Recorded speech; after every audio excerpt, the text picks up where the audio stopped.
Hello, everybody, and welcome to what we would normally do is 5 points of contact, and we'd have a 2-minute intro, and it'd be fancy, and it'd get you geared up for Nebraska stuff.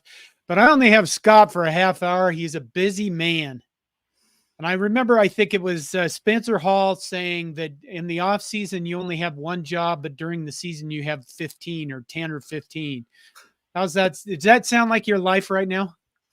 Absolutely. I mean, Monday nights I have a TV show. I have 3 different podcasts, and then I also write for a living and radio shows. And then typically I get hit up in Lincoln or Omaha quite a bit during the season, which I appreciate. But then during this week, it's always doubly so. And you're subtracting a day from the calendar anyway, and then you have Thanksgiving. So this is just a really hectic week, but still, I'm also, I always get bummed this week though, and it's just because this is it. This is the last regular season game. We talk about this for 9 months, and then here we are. It's over, and you're like, went too fast. It always does. Okay, let's just get into it. I mean, the first question is obvious. I think is this Kirk's last year? No. I thought it might be, based on everything that happened with Brian getting ousted basically by the president through the interim athletic director. And Kirk kind of, he was a little ambiguous, I think, that during the news conference the next day. I was a little bit unsure what his position was, but he made it pretty clear the next day. And then I've talked to a couple of people very, very close to him, and they're like, no, he's going to stay. He's going to keep coaching. He's probably going to keep coaching at least for a few more years. And he's 68, but he's a young 68. He's not, he's in pretty good shape, and he loves coaching football. And I think ultimately this is one of those moves that he may hate initially, but it's probably the best move for Brian, because Brian is a really good offensive line coach and tight ends coach. He was fantastic in New England. It's just kind of the Peter principle. He's not a very good play caller, and ultimately they need to have somebody else in that position. And I think Brian will land on his feet. He'll get another job and do some good things at a different place. Well, let's shelve the OC talk until the last 5 minutes. Offensive coordinator talk. This game coming up, Nebraska needs it for a bowl game. Iowa's already won the Big Ten West, the mess that is. There was talk about them resting players. I think that was just the biggest bunch of hooey ever. That had to be message board stuff, wasn't it? Well, Kirk kind of brought it up on Saturday, kind of almost as a joke, like, oh, I'm going to, maybe we'll rest players like they do in the NFL, because he was with the NFL for a little while before he came back to Iowa. And then today he just said, he admitted he was just totally kidding, that's not going to happen. Now, there are a couple of players who are banged up quite a bit, and it would not surprise me if they don't play.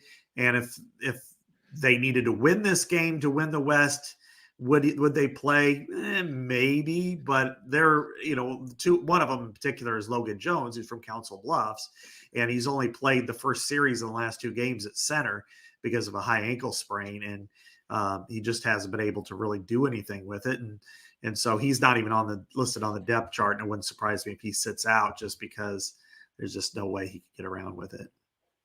So when you look at this game, first of all, I mean, we all know that the offense has problems. Both teams' offenses have problems. Do you think Deacon Hill? I don't mean to be rude to the guy, but honestly, he looks like a high-end high school quarterback. Has he improved over the past few games that he's been playing, or not at all? He has, which, is surprising. And it's not really like Stockholm syndrome or anything where I'm going, oh, wow, this guy's, much better. But his first 3 games that he started, plus the Michigan State game, which he played the final 3 quarters, he completed like 36% of his pass, averaging, 94 yards a game. And that was just horrendous, because I felt the same way watching this. I'm like, you could have probably had one of the defensive backs, certainly Cooper DeJean, but any of them go over there and take snaps and throw short passes and maybe run with the football and do better than that. But over the last 3 weeks, his completion percentage is about 63%, and he's averaging 150 yards a game. Now, is he good? I'm not going to go there. I don't think he's good, but he's playing to the point where you're like, you know what? That's not too bad. That's again, the points aren't really there. The yardage isn't all there, but when you're completing 63%, you're moving the ball a little bit, it looks a lot better, because certainly the first 3 starts in that Michigan State game, it looked like bad high school football, frankly. It was beyond the worst I've ever seen. But yet they continue to manage to win. Mhm. And Cooper DeJean is out. Mhm. Last year he went out of the Nebraska game, and Trey Palmer torched. Casey Thompson, Trey Palmer torched Iowa's defense. Won that game. How big? I tell people, I think I'm even nice to Iowa when I say this. I think Cooper DeJean is one of the top 5 players in the nation. But does this make a huge, huge difference in this game, given Nebraska's offensive problems? Not as much as it did last year, because when he went out, Iowa brought in a true freshman, really seeing his first snaps. He played some garbage snaps in the year, and then Trey Palmer went right at him, and it's like, how unfair of a situation. You've got 4.3, speed coming right at you as a true freshman, and he got just annihilated. And any school would have done the same thing, but that really hurt Iowa immensely. This year, I don't think as much. He's a very good tackling cornerback. He's obviously a terrific cover corner that hasn't allowed a touchdown all year, and maybe the most exciting punt returner in the country. And so it hurts in a million ways. But his impact in this specific game this year is lessened than it was last year. They have a redshirt freshman starting for him. He's pretty good, but he's still young. I think, based on there's no Trey Palmer on the field, I think, Right. that they'll probably survive that a little bit better. But that said, he is a monumental loss, just like the tight ends. The tight ends are both NFL guys, no question. Right. Eric All and Luke Lachey, and having them out for the season has been a killer for that offense. Now, have you watched much Nebraska? I know you have to be prepared for this stuff, but did you watch us against Wisconsin? I did see some of it. Yeah, I was in the press box, paying as much attention as I could, and it's really been fascinating to me to watch the quarterback situation all year, because you go in, and I guess I can speak more as an outsider than anything, but Jeff Sims, you thought, okay, maybe he's going to take that step forward from Georgia Tech to Nebraska, and instead, no, there's a reason why he played the way he did at Georgia Tech. And then, Heinrich Harburg, which, what a name. It's like he came straight out of my area, Prussia or someplace. But, he's been, I remember him, 2 years ago over there. I think he had his first career start against Iowa, and, really good running quarterback. But then Chubba Purdy, last week was pretty dynamic running the football. So I guess, and talking to players today and seeing kind of what they're looking for, they expect a running quarterback. They expect Purdy right now, but they're also like, yeah, if we see one of the other guys, we kind of know what we're getting. But, the Nebraska, the story of the season to me is the defense had been the problem for so many years after Bo Pelini. And now it's the strength, and now the offense is the one having problems. It's like if you would have plugged in I don't know, an Adrian Martinez or somebody, in the last couple of years, they've been this team would have won the West probably, but here you are. Is there anything about Nebraska's offense that Iowa should be worried about? Let's say Chubba Purdy plays as well as he did against Wisconsin. Where do you think that the weaknesses are that Iowa has to be concerned about? I think it really has to do with stopping the run. Even though Iowa is a good run defense, it can be ran on once in a while. Not necessarily for humongous chunks of 17 and 20 yards, but I think it's more of a matter of consistently getting after them. They do give up some rushing yards, and I know that's kind of what Nebraska's strength is. So, I could see, Nebraska running on them in between the 20s for sure. And then that's to me what, if you want to talk about dictating tempo, being out on the field, maybe having a 6-minute drive, even if it nets a field goal.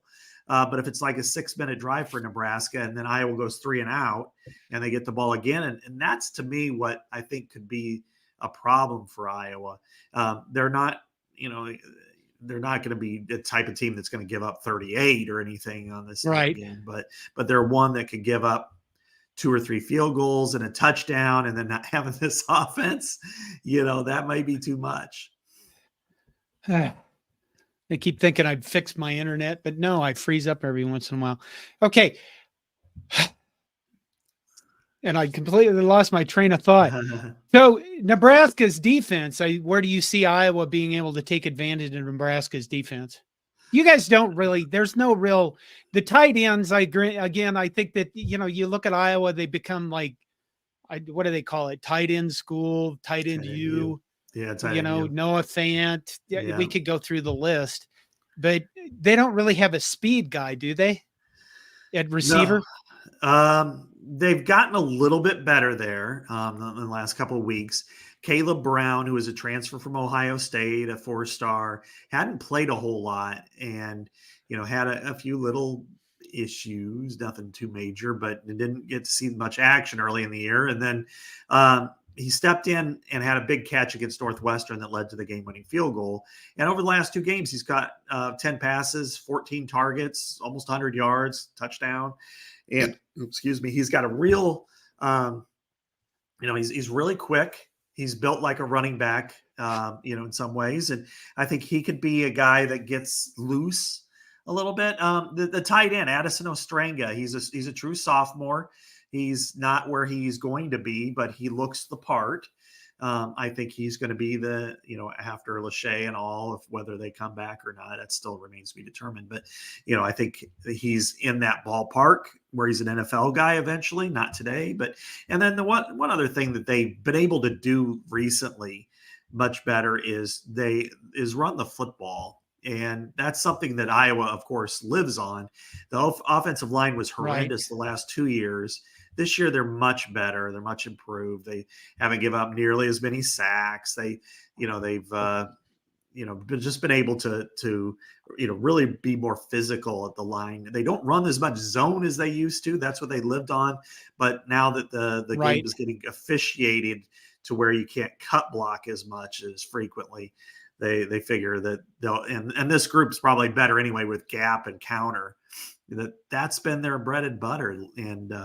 And so they've got 3 pretty good running backs, and they're looking the part there. So I think, can they hurt Nebraska? I don't know. I don't think they can really hurt them. I think they can score a couple of times, but that's about it. I'm not going to, a major scoring game would be 24 points.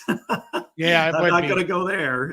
But I think they've got a chance to move the ball every now and then and maybe one big play. Do they still run traditional screen passes? I mean, everybody loves the bubble screen, the wide receiver screen, the middle screen. Iowa was always good for a while at just running a traditional, the blockers are out in front of the brack and screen. Do they still do that at all? Not as much. I wish they would be better at it. I think this type of offense would be really good at it. They and a lot of that is because the line is a little bit bigger, a little bit more, I wouldn't say more physical, but they've got less lateral movement in space. So I think that what they've tried to do is the screens go more to they're not bubble screens necessarily, but they're somewhat like that to both Nico Ragaini and Caleb Brown, but they don't really run screens to the running backs very often. Pass rush. Does it exist? Not as much as it has in the past. I mean, it's still okay, but it's not great. And that is, they've got 20 sacks this year. That's probably been the one detriment to defense. They don't have that AJ Epineza, Anthony Nelson, take your pick on all these guys, Chauncey Golston, that are all in the NFL and all performing well there. They don't have that kind of pass rush. I think Joe Evans is probably the best one. And, he's a guy that I think if he was on any team, they would love, 6th-year former walk-on high school quarterback who built himself into this, 2-year starter, team captain, pass rusher who's gotten 6+ sacks for 3 straight years. So he's probably their best. They have a few others who can get after it, but they're better against the run. and they've got some Okay. depth. They just don't have that elite edge rusher maybe that they've had in the past, but they can still get to the quarterback. No question. They're just not as good as, say, Nebraska is at it.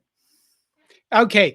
I was on a show earlier tonight and I was talking with an Iowa guy, and I usually don't take this stuff that serious. I usually, when I run into serious people on these shows, I always have a problem with them just because I've tried to learn how to not take this stuff as serious. Otherwise, I get just so angry about everything. And anyway, I said to him, if I had to pick we talked about Cooper DeJean, and I said, if I had to pick a guy that I could take off into Iowa's team, I think it's Tory Taylor. Is that the punter's name? Yeah.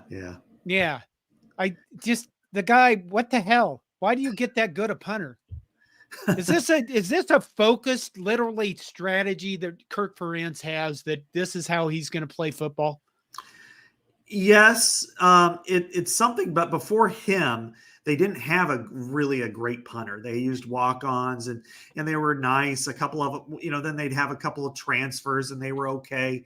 But this was just a strange story how they got him. They decided to go to Pro Kick Australia, and they went down there right before COVID hit, and they lined up with Tory. They really liked him, and then of course he's been the best punter, in the nation for multiple years, including this year. And he is he is a true weapon in how they play. And this is why they'll continue to go to Australia, is because of his ball placement, at angles and inside the 20, gets the ball inside the 5. It happens so regularly. I mean, last week, and yet another time, I think it's like the 5th time that I can remember where, he angles a punt, they get it, down to the 5-yard line, and then they get a safety out of it. Right. And it's just, they work hand in glove that way. And what's fascinating is that the defensive players recognize how good he is. So many of them over the years have volunteered to want to be gunners, or want to be, Riley Moss and Cooper DeJean, volunteer. We want to be gunners. Jack Campbell, and, we want to go down and cover punts, because they feel that energy. And it's been something remarkable. I'm going to take a question from Fred Sacco, and Fred is never serious, and he's usually, quite frankly, on the edge of, he is risque most of the time. So this is a serious question. Fred Sacco says, serious question for the end. Will Iowa go for more Iowa way style ball, which I assume we're just talked about with Kirk Ferentz, or go crazy and try wholesale change, spread, air raid, etc.? Oh no, not with Kirk Ferentz there. No way. Yeah. I mean, all you have to do is look at Wisconsin, and that didn't work very well this year. Not to say that it won't next year, but I think Iowa is the most self-aware program in the country, and that's because of Kirk. In some ways, they understand what they are. They understand their liabilities, and so they try to play to those strengths and limit those liabilities. And so one of them is, they're not going to be able to go out and get the best receivers in the country. Now, you'd hope they get better receivers than they've had, but, and they're not going to be able to get a quarterback like a Trevor Lawrence or Peyton Manning, but you kind of hope they get somebody decent once in a while. But overall, that's why I expect them to stay with a similar philosophy when they do get a new offensive coordinator.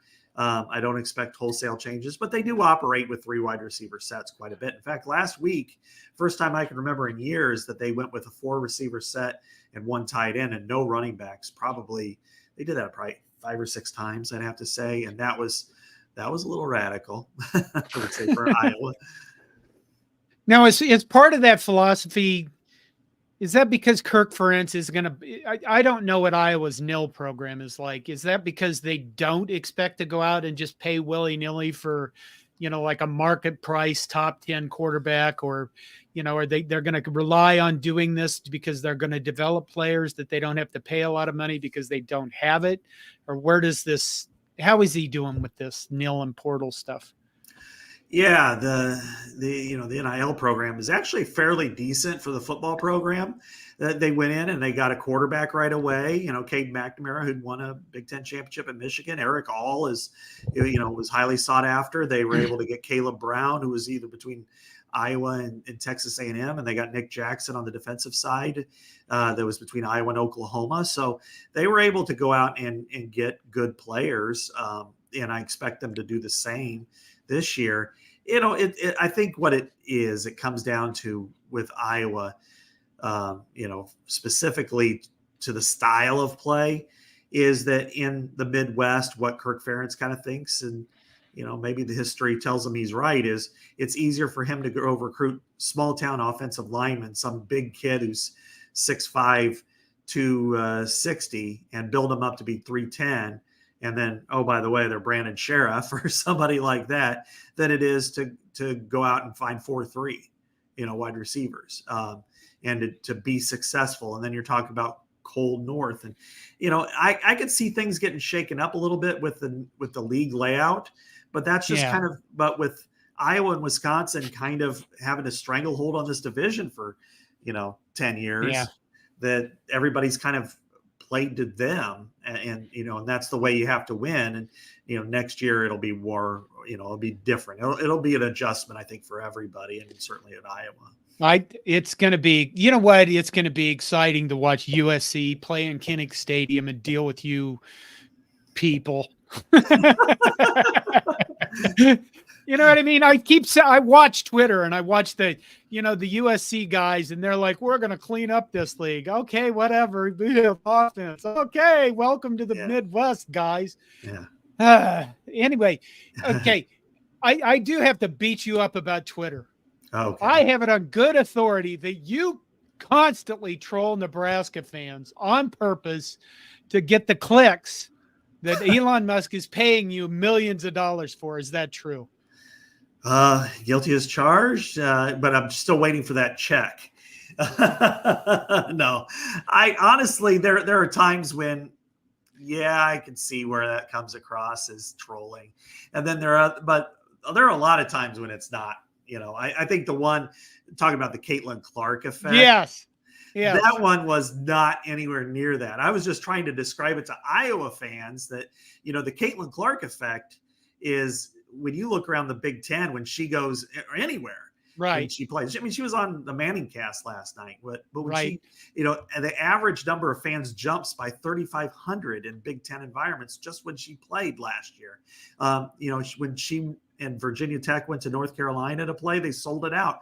The most well-attended women's basketball game in North Carolina history earlier this year. So it was kind of a description that, hey, Nebraska volleyball is this is the Caitlin Clark effect in reverse. Right. And I think people miss those last two words, which is Nebraska volleyball travels, and people go, because nobody goes to volleyball games here.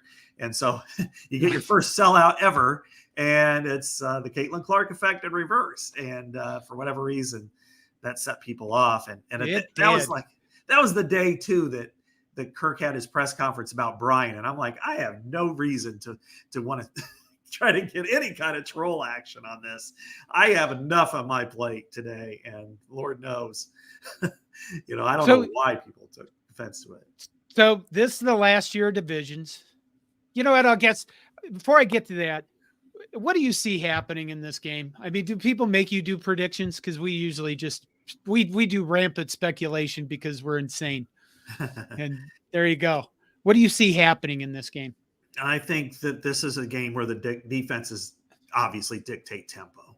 And I think both teams probably turn the other one over, maybe even early, and it becomes, and I know CBS is going to love hearing this, but I think it could be 6-3 one way or the other at halftime. And it's just punt ball, and it's just like, the Big Ten West, RIP. And then at some point in the third quarter, somebody's going to get something going. And it could be Nebraska with its running game, or it could be Iowa moving the ball down the field. And then there's going to be a turnover that's going to clinch the game one way or the other in the fourth quarter. Now, Iowa is very comfortable in these types of games, and right, it's won them. It's 9-2 with an asterisk because that Cooper DeJean punt that didn't count. But Nebraska obviously has lost a lot of close games last week. Yeah. Maryland, Michigan State.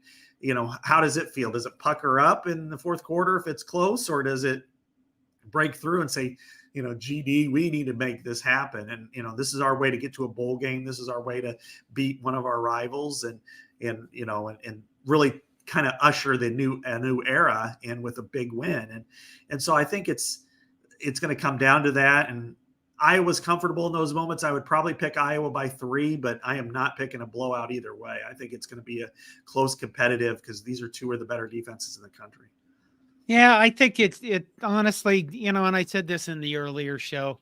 Let's face it, Iowa does win the 1 score games. Nebraska hasn't won the 1 score games. It's really hard to pick a Nebraska victory. I always want to be a homer and do that because I can be, but this game, I don't know. I imagine Friday I'll get really nervous about it because I do that. You guys are trained as professionals to not get all edgy about this, right? Yeah. I mean, after covering basketball as many years as I did home and away and having really intense deadlines, I mean, like 8:00 tip and your deadline's 10:30 and you're just like, oh, I just hope the game gets over in time. Having that, I don't, my blood pressure doesn't rise or anything. I just kind of get into it. Now I get, a little anxious one way or the other, because you want to see the result and you have to write immediately. Both myself and Mitch Sherman have to write as soon as the game's over and then figure out what our next line of thought is. But yeah, I don't get too riled up necessarily over the results. I'm going to take one question. We're coming up on end time. Nebraska strong, go Big Red, says Scott. From studying Penn State's beatdown of Iowa, what does Nebraska need to copy in order to absolutely destroy Iowa? You see how optimistic we are? Hey, you know what? I get it and I understand it. Penn State, first of all, that day was the best game Penn State had played all year, no question. There was a lot of vitriol in Penn State land over Iowa from a couple of years ago. They've had a great series, those 2 teams. They went back and forth, and the booing of the players some of them were injured, some of them were laying there. That really chapped Penn State the wrong way. What they were able to do, though, on the field and take advantage of Iowa was that they were very patient. And Drew Aller played his best game. He was on point all over the field. He was able to hit, because Iowa's defense has holes in it, in its zone, but it doesn't mean that it's really, you just have to be patient enough to attack them. And he was able to do that. He was on point. They ran the ball, but they didn't really have any explosive runs. And then, of course, their defense just ate Iowa alive up front. They had they couldn't do anything on offense. This is why they had their first shutout since 2000. So, yeah, it would be, I would be surprised if Penn State or if Nebraska threw like Penn State did that day. But I would say patience is the key against Iowa. Just take it. It's 3 yards, it's 4 yards. Play their game if you need to.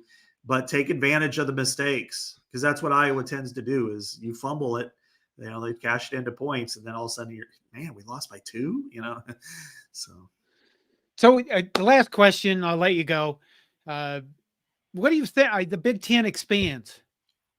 What do you think of this stuff? The 4 California or not California, but the 4 West Coast teams coming in, the Big Ten West, it's been a beautiful year for the Big Ten West.